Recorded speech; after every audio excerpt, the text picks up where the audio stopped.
చూడండి, basing on the English alphabet of the given options, I mean they are letter clusters and letter groups అని అర్థం. 4 options ఉన్నాయి కదా, 4 groups ఉన్నాయి, letter clusters ఉన్నాయి. Of these 4, 3 are alike in certain way following certain logic and one is the different one. What is the different one అడిగాడండి.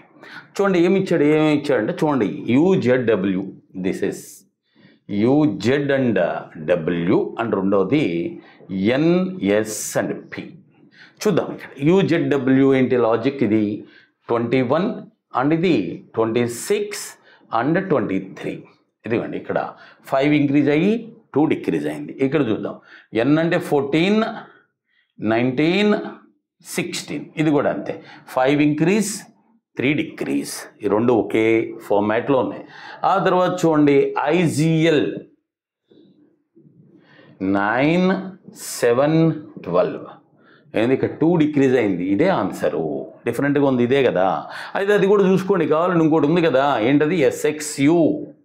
చూసుకోండి ఇది కూడా, ఇదిగోండి 19, 5 పెరిగింది 24 అంటే 5 డిఫరెన్స్, తర్వాత 21, 3 పోయింది. సో ఇది కూడా అదే లాజిక్ ఫాలో అయింది. So the different one is IGL.